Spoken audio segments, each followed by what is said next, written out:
Sa video na ito, ating pag-uusapan ang isa pang integration technique called trigonometric substitution. Bago tayo magsimula, ang inyong lingkod, Sir Dolphs, ay nag-i-invite sa inyo to subscribe to my channel and share this video. Maaring ating unang itanong ay kung kailan natin gagamitin ang technique na ito. Una, sa ating given integral, tignan natin yung integrand natin. Pagka merong sum or difference ng two squares sa loob ng ating radical, particularly dito yung ating square root, ay meron tayong form na square root of a squared minus u squared. Another form, ito, square root of a squared plus u squared. And square root of u squared minus a squared, wherein yung ating a dito ay constant. At ang u naman natin dito ay variable o di kaya function of variable siya. Ngayon, ang corresponding substitution natin para sa bawat case na ito ay una, para sa square root of a squared minus u squared, ang katumbas na substitution natin ay u is equal to a sin theta. Wherein ang ating u na ito ay galing sa expression na u square. Take note ang u natin dito ay variable o function of variable. At yung atin namang a ay galing dito sa a squared. Take note, ito ay constant. Ang sunod naman na form, square root of a square plus u square, ang corresponding substitution natin dito ay u is equal to a tangent theta. Ulit, ang ating u ay variable or di kaya ay function of variable na makukuha natin dito sa expression ito. At yung ating a ay galing dito sa constant square. At siya ay plus. Ang sunod namang form ay square root of u squared minus a squared. Ang katumbas na substitution natin ay u is equal to a secant theta. Again, sa ating form na ito, ang nauna ay u squared. Ibig sabihin ay squared ng variable o di kaya squared ng function of variable. At dito natin kukunin yung ating u na term at saka yung a naman ay nandito. So, dapat ay minus a squared. So, dito natin siya kukunin. Ngayon, sa method na ito, kailangan nating gagamitan ng tinatawag nating right triangle para sa ating back substitution.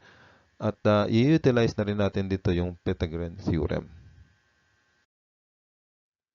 Sa example na ito, ating susolvin yung integral na the integral of dx over the quantity 9 minus x squared raised to 3 halves gamit ang trigonometric substitution.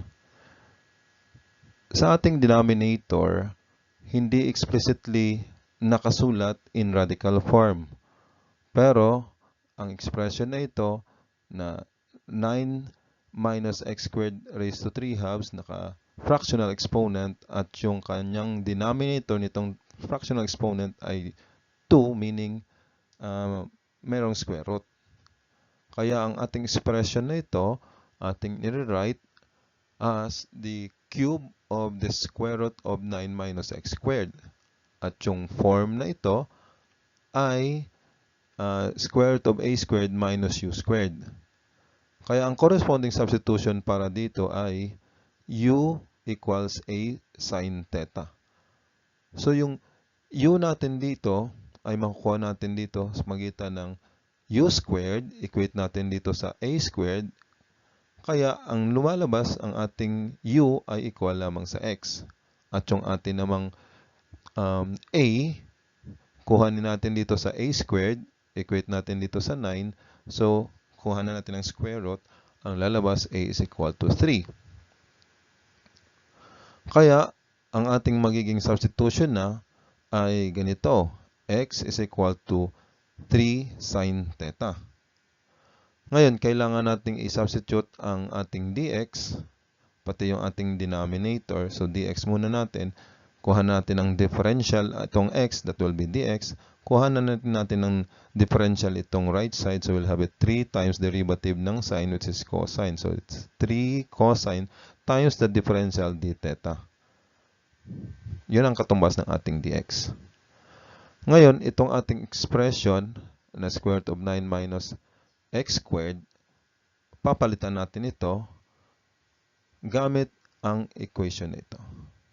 So, ating i-square yan para mapalitan natin itong x squared habang ikopyahin natin itong 9. So, it will be 9 minus square natin itong ating x na ito. It will be 9 sine square. Ating i-factor ang 9 kasi common dito sa dalawang terms na ito. Factor out ang 9. So, ang matitira, it will be the quantity 1 minus sine square.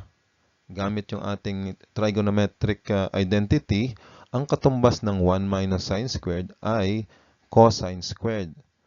Kuha natin yan ng square root, and at the same time, itong ating 9, ating extract yan, palabasin natin square root, ang lalabas ay 3. And para dito sa square root of cosine squared, yan ay magiging cosine na lamang, and then times itong 3. Kaya sa ating square root na ito of 9 minus x squared, ang ipapalit natin ay 3 cosine theta. Ngayon, yung ating original integral na ito, pwede na natin itong i-rewrite gamit yung mga substitution na ginawa natin para sa ating dx. Ang equation na itong gagamitin natin, papalit natin sa dx ay 3 cosine theta d theta. At ito namang ating denominator, itong ating square root, papalitan natin ito ng 3 cosine theta, and then lalagay natin ang cube. Ngayon, masisimplify natin ito by cancelling kasi meron tayong common factors, yung 3 at saka cosine theta, so pwede natin siyang i-cancel. Kaya ang matitira na lang sa atin dito ay itong d theta over square ng 3, which is 9, and then square ng cosine theta, that will be cosine theta square. Nire-write natin ito. Una, yung 9 itong 9 na ito ating ilalabas dito sa integrand kasi siya ay nasa denominator, ang katumbas niya ay 1 over 9 times the integral of itong cosine square ay pwede nating i-write as secant square. At ito ay integrable. Ang integral ng secant square d theta ay tangent theta, and then multiply natin dito sa 1 over 9, and then plus c. Ito na ating equation na kuha mula doon sa previous slide, at ang ating answer dito ay 1 over 9 times tangent theta plus c. Since ang ating ditong answer ay in terms of tangent theta, kailangan natin itong papalitan because yung ating original variable sa given integral, ito ay x. So, kailangan natin ang right triangle at ipifix natin yung isang angle as theta at susolve natin yung kanyang opposite side at saka itong hypotenuse as well as ito yung ating adjacent side. Ngayon, gagamitin natin ang ating equation na una-unang ginamit bilang substitution. Yung x is equal to 3 sin theta. So, kailangan natin i-rewrite ito in a manner na sin theta na lang dito sa kabilang side, and the other side ay ililipat natin itong 3. So, ang gagawin natin, magdi-divide tayo ng 3 dito sa right side. Ang lalabas ay sin theta na lamang, at dito sa left side, divide tayo ng 3. So, ang answer natin ito ay x over 3. Gamit ang definition ng sin theta, which is opposite over hypotenuse, so itong ating x na ito is the opposite side. So, ilalagay natin sa side na ito. Tatawagin natin siyang A. At ito namang 3 ay hypotenuse. So, ilalagay natin dito sa longest side. At ang side na ito, which is adjacent, atin siyang susulbin gamit yung Pythagorean theorem na familiar tayo, which is a squared plus b squared equals c squared. Atin na lang i-move o i-transpose itong a squared dito sa kanan, kaya ang lalabas ay b squared equals c squared minus a squared, at i-square root natin both sides. So we'll have it b is equal to square root of c squared minus a squared. Ngayon, papalitan na lang natin dito ang ating c at saka a gamit itong mga quantities na ito. Kaya ang lalabas na dito ay yung ating b magiging square root of 9 minus x squared. Hinahanap natin dito ay yung tangent theta. So by definition, it is opposite over adjacent. At ating papalitan na lang ito, x, which is the opposite side, and itong square root of 9 minus x squared, which is the adjacent side. So ito yung ating gagamitin para dito sa ating sagot kanina. Kaya